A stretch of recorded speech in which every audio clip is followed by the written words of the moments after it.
Ready? Yep. Test, test.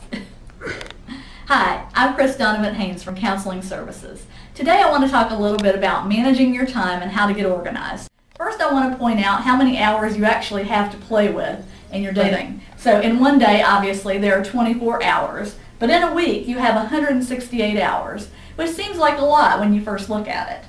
I want to point out also a study tip that you've probably heard from other people. It's an equation that for every 3-hour credit course, or really for every credit hour that you take, you need to be spending at least the 3 hours studying, preparing, attending meetings, all the things that you need to do to be successful in that course.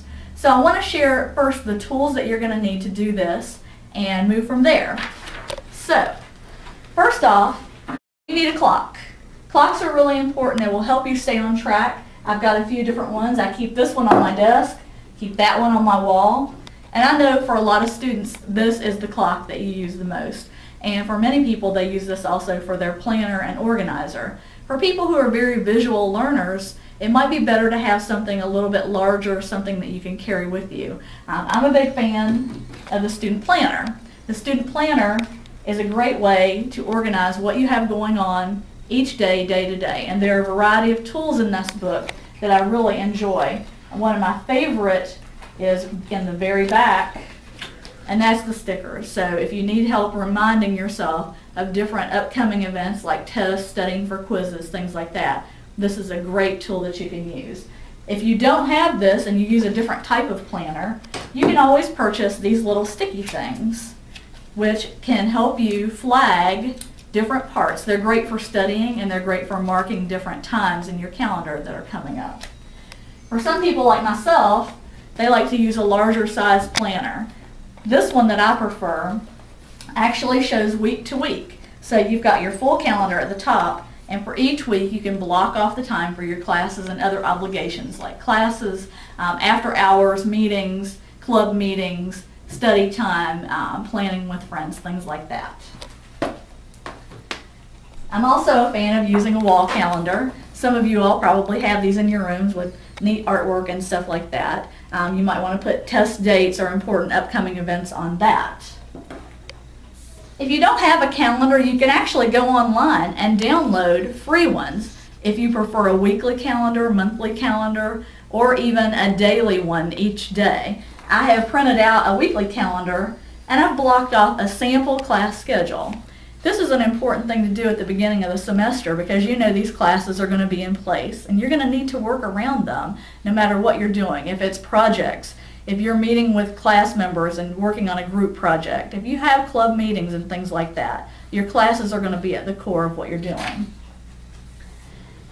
Again, for very visual learners, I like the idea of large, big calendars. I keep this on my desk with important dates, and obviously I'm a fan of the highlighter, which can help flag me on what different types of things. So you might even color code those. Another way to stay organized is to have a to-do list. Now you may keep this on your phone or you may have it on paper.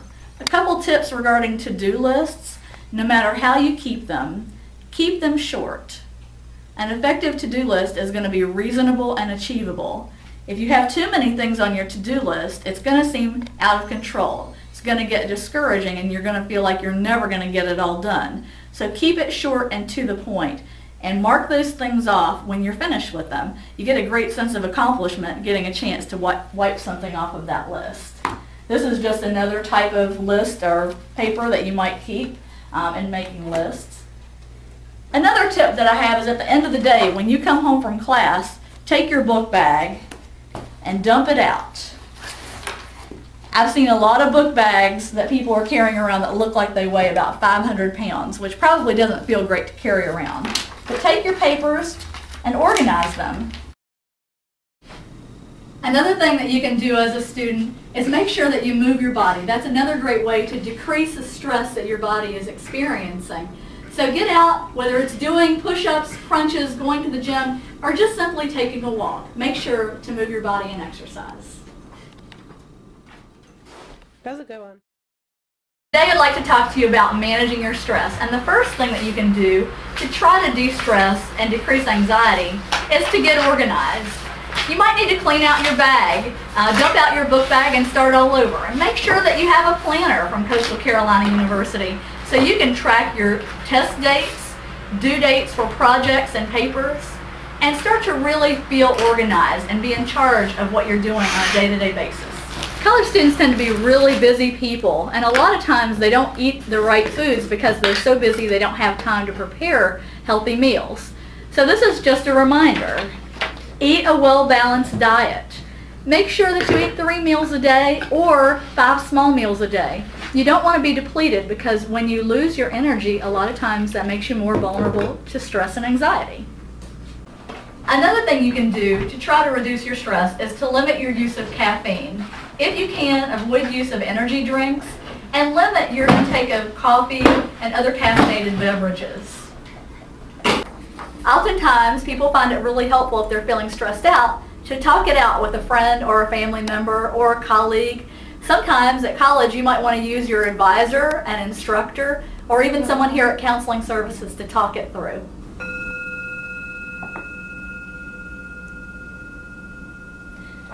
Many people choose to practice meditation as a way to calm themselves in a variety of situations. It is something that requires a lot of practice, and there are some great videos on YouTube and Google Video if you want to see some samples on how to learn to meditate.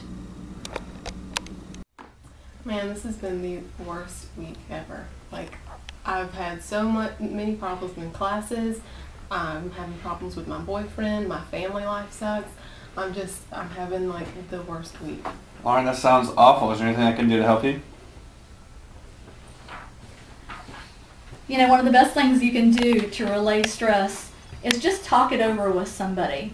And if your friend is not giving you all that you need to get the help, you can call upon Counseling Services at any time.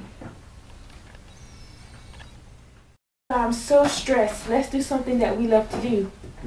What about the beach? Okay. All right. Let's go. A great stress buster is just to make sure that you're doing things in your everyday life that you love to do. There may not always be time to go to the beach, but even taking a 10-minute break and doing something you enjoy, looking at a comedy, a good video, something that's going to make you feel upbeat and stronger and less stressed.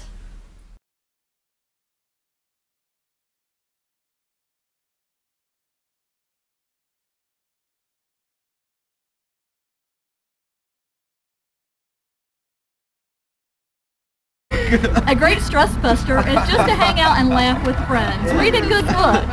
You can de-stress by infusing humor into your life. Who laughs and stuff? I don't know. Don't sweat the small stuff. Just let go. Choose your battles wisely. Ride the waves of life, bros. Research shows that people live with a philosophy of being able to let go of the small things that come up in life, actually live longer and happier lives. If all these stress management tips aren't helpful enough for you, you have another option. You can always come and visit us at Counseling Services, located in the Student Health Services building, or you can call us at 349-2305. Take care of yourself.